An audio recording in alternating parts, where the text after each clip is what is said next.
Samweli wa kabiri igice cya 5. Dawidi aba umwami wa Isiraheli. Imiryango yose y'Abisiraheli yohereza abantu kuri Dawidi i Heburoni, baramubwira bati, dore turi amaraso amwe. Byongeye kandi mu gihe Sawuli yari umwami wacu, ni wowe wayoboraga ingabo z'Abisiraheli ku rugamba, ndetse Uhoraho yarakubwiye ati, ni wowe uzayobora ubwoko bwanjye bw'Abisiraheli, ni nawe uzategeka Isiraheli. Nuko abakuru bose b'Abisiraheli basanga umwami Dawidi i Heburoni, bagirana amasezerano mu izina ry'Uhoraho, bamwimikisha amavuta aba umwami w'Abisiraheli. Dawidi yabaye umwami amaze imyaka 30 avutse, amara imyaka 40 ku ngoma. I Heburoni yahamaze imyaka 7 n'amezi 6 ari umwami w'Ubuyuda. Indi myaka 33 ayimara i Yerusalemu ari umwami wa Isiraheli n'Ubuyuda. Dawidi yigarurira i Yerusalemu.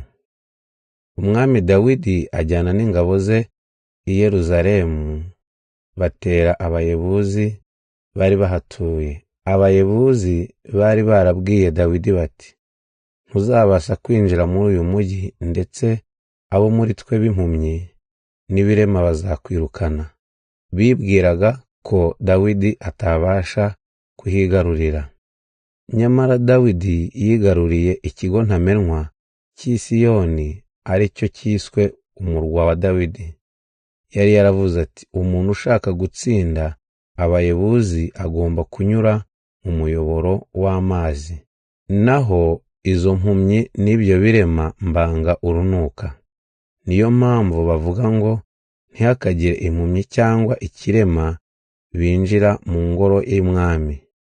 Dawidi atura muri icyo kigo ntamenwa, acyita umurwa wa Dawidi, yubakisha n'andi mazu uhereye i Milo ukageza aho yari atuye.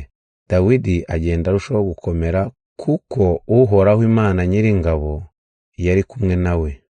Hiramu umwami w'i Tiri yohereza intumwa kuri Dawidi zimushyiriye ibiti by'amasederi, amwoherereza ababaji n'abaconzi b'amabuye kugira ngo bubakire Dawidi ingoro.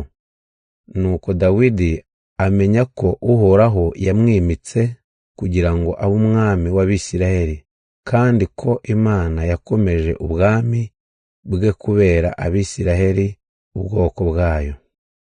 Abana Dawidi yabyariye i Yerusalemu.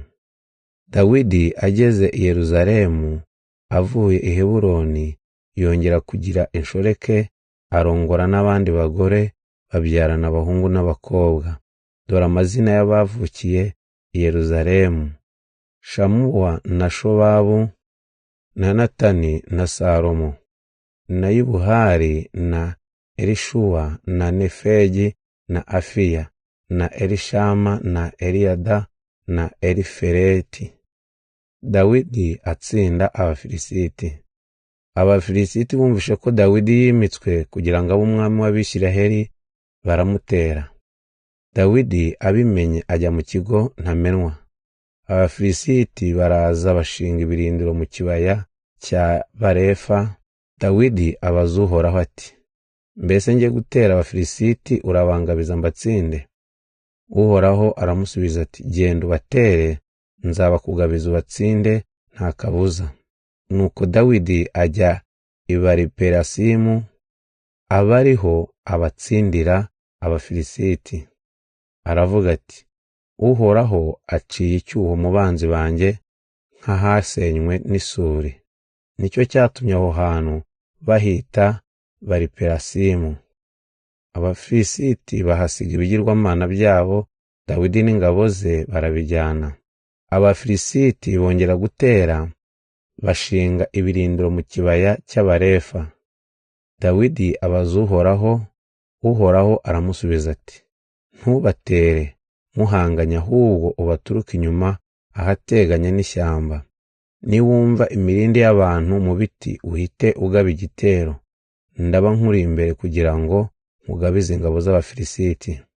Dawidi abigenza nk'uko Uhoraho yamutegetse, atsinda Abafilisiti, arabirukana kuva i Geba kugeza i Gezeri.